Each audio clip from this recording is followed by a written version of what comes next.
అందరికీ నమస్కారం. అమ్మ మాట అమ్మాయి బాట ఛానల్కి స్వాగతం. కథ చెప్పుకుందామా? మాట నేర్పరి. ఒకసారి నారదుడు ఆకాశ మార్గంలో వెళుతూ దేవదూతలు ఒక మనిషిని స్వర్గంకేసి తీసుకుపోతూ ఉండటం చూశాడు. ఆయన వాళ్లను సమీపించి, ఇతనెవరు, ఎందుకు స్వర్గలోకానికి తీసుకుపోతున్నారు అని అడిగాడు. ఇతడి పేరు శరభయ్య. బ్రతికినన్నాళ్ళు పాపాలు చేస్తూ బ్రతికాడు. అయితే ఇతడి స్వర్గప్రాప్తికి కారణం మాత్రం మాకు తెలియదు అని ముందుకు సాగారు దేవదూతలు. ఈ జవాబు నారదుడికి చాలా ఆశ్చర్యం కలిగించింది. జీవితకాలమంతా పాపాలు చేస్తూ బ్రతికిన వాడికి స్వర్గవాసం ఏమిటి, ఇందులో ఉన్న రహస్యమేమిటో తెలుసుకుందామని యమలోకం కేసి నడిచాడు. యమధర్మరాజు నారదుణ్ణి ఆహ్వానించి కుశల ప్రశ్నలు అడిగాడు. తరువాత నారదుడు తాను మార్గమధ్యలో చూసిన మనిషి వృత్తాంతం చెప్పి తన సందేహం తీర్చమన్నాడు. యమధర్మరాజు నవ్వి, శరభయ్య అనేవాడు చాలా పేదవాడు, బ్రతికినన్నాళ్ళు చాలా పాపాలు చేశాడు. ఆ కారణం వల్ల వాడు పూర్తిగా నరకంలోనే ఉండవలసింది. అయితే ఒకసారి ఆపదలో ఉన్న మరీ పేదవాడు వాణ్ణి సాయం చెయ్యమని అడిగాడు. వీడు అతడి పరిస్థితికి జాలిపడి తనకు ఏ సంపాదన లేదని, తన దగ్గర డబ్బు ఉన్నట్లయితే తప్పకుండా ఇచ్చి ఉండేవాణ్ణని అన్నాడు. మనస్ఫూర్తిగా అన్న ఆ మాటతో వాడి పాపాలు చాలా వరకు ప్రక్షాళన చెంది మిగిలిన కొద్ది పాపానికి నరకం అనుభవించి ఇప్పుడు స్వర్గం వెళుతున్నాడు అన్నాడు. యమధర్మరాజా, ఇందులో ఏదో మోసం ఉంది అన్నాడు నారదుడు. మోసమా అన్నాడు యముడు. అవును, మోసమే. ఇతరులకు సాయపడే మనస్తత్వం ఉన్న మనిషి తానెంత భేదస్థితిలో ఉన్నప్పటికీ ఆపదలో ఉన్న మనిషి అర్థించినప్పుడు తనకు కలిగింది దానం చేస్తాడు, లేదా తాను అసహాయుణ్ణని ఊరుకుంటాడు. అంతేకాని తన దగ్గర లేని దాన్ని ఉంటే దానం చేసేవాణ్ణని మాటలగారడీ చెయ్యడు. అది కుస్థిత బుద్ధుల మాట నేర్పరితనం. ఈ శరభయ్య అలాంటివాడని నా అనుమానం. మీరు వాడికి ధనం లభించేలా చేసి ఆ తరువాత వాడి మనసు తెలుసుకోవలసింది అన్నాడు నారదుడు.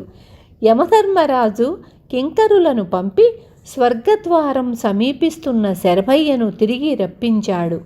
ఆ తరువాత నారదుడి సలహా ప్రకారం శరభయ్యను భూమి మీద ఒక సామాన్య రైతుగా వదిలాడు. ఇప్పుడతడికి ఆదాయం ఉంది, సుఖంగా బ్రతుకుతున్నాడు. ఆ సమయంలో ఆపదలో ఉన్న ఒకడు శరభయ్య దగ్గరకు వచ్చి తనకేదైనా సాయం చెయ్యమని అడిగాడు. శరభయ్య అతడి కేసి జాలిపడుతున్నట్లు చూసి, నేను సామాన్య రైతును, నా సంపాదన నాకు నా సంసారానికి బొటాబొటిగా తినడానికి మాత్రమే సరిపోతున్నది. నాకు ఆదాయం మరింతగా ఉండి ఉన్నట్లయితే నీకు తప్పక సాయపడి ఉండేవాణ్ణి అన్నాడు. చూశారా, ధనం కళ్ళబడగానే వాడి మనసు ఎలా చలించిందో అన్నాడు నారదుడు యమధర్మరాజుతో. వీడంతటి నీచుడనుకోలేదు, వీణ్ణిప్పుడే తెప్పించి నరకంలో తోస్తాను అన్నాడు యమధర్మరాజు కోపంగా. కొంచెం ఆగి చూడండి, వాణ్ణి ఎలాగూ భూలోకంలో వదిలారు కనుక వాడు కోరినవన్నీ ఇస్తూ వాడిలో ఎలాంటి మార్పు వస్తుందో గమనించండి అన్నాడు నారదుడు. అది మొదలు శరభయ్య పొలాలు అందరి పొలాల కన్నా అధికంగా ఫలసాయం ఇవ్వసాగాయి.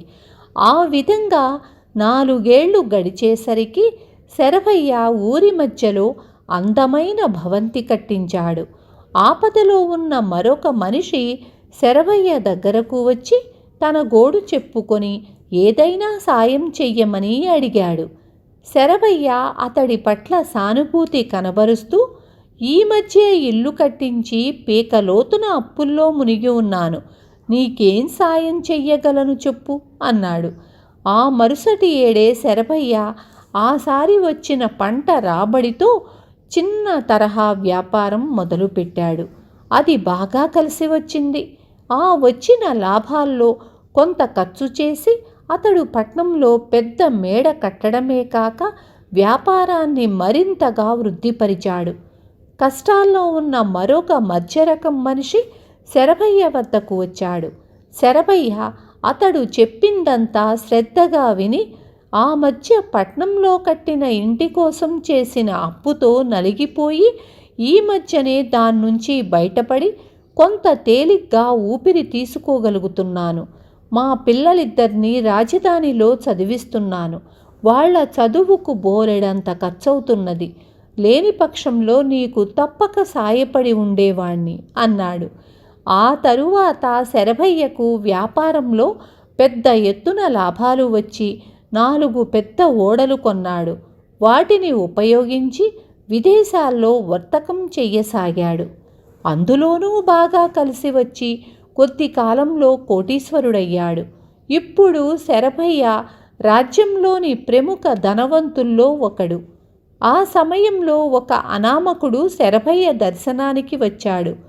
శరభయ్య అతడు చెప్పేదేమీ వినిపించుకోకుండా ఎందుకు వచ్చింది మాత్రం అడిగి, ఈరోజు నేను చాలా ముఖ్యమైన పనుల్లో ఉన్నాను, క్షణం తీరిక లేదు, రేపు వస్తే నాకు తోచిన సాయం చేస్తాను అని పంపేశాడు. మర్నాడు అతడు ఎంతో ఆశతో శరభయ్య దగ్గరకు వచ్చాడు. శరభయ్య అతన్ని చూస్తూనే, ఎవరు నువ్వు, నాతో ఏం పని అని కటువుగా ప్రశ్నించాడు. వచ్చినతను బిక్క చచ్చిపోయి తాను నిన్న వచ్చి వెళ్ళిన సంగతి గుర్తుచేసి తన దీన చరిత్ర చెప్పబోయాడు. శరభయ్య మధ్యలోనే అతన్ని ఆపి, నాకేమాత్రమూ తీరిక లేదు, వర్తకపు పని మీద విదేశాలకు వెళుతున్నాను, తిరిగి రావడానికి 3 నెలలైనా పడుతుంది, ఆ తర్వాత కనిపించు, తప్పకుండా సాయం చేస్తాను అన్నాడు. ఆ వ్యక్తి 3 నెలలు ఓపిక పట్టి ఓ సాయంత్రం వేళ శరభయ్యను చూడవచ్చాడు. అయితే శరభయ్య కొత్తగా ద్వారం వద్ద కాపలా వాళ్ళు నియమించిన అతణ్ణి లోపలికి పోకుండా నెట్టివేశారు. అతడు రాత్రంతా శరభయ్య ఇంటి ద్వారం దగ్గరే గడిపాడు. మర్నాడు శరభయ్య బయటికి వచ్చాడు. అయితే శరభయ్యకు ముందు వెనక ఇరుప్రక్కలా ఉన్న కాపలా వాళ్ళు అతన్ని శరభయ్య దగ్గరకు రానివ్వలేదు. అతడి అరుపులు శరభయ్య చెవిన పడినట్లు లేదు.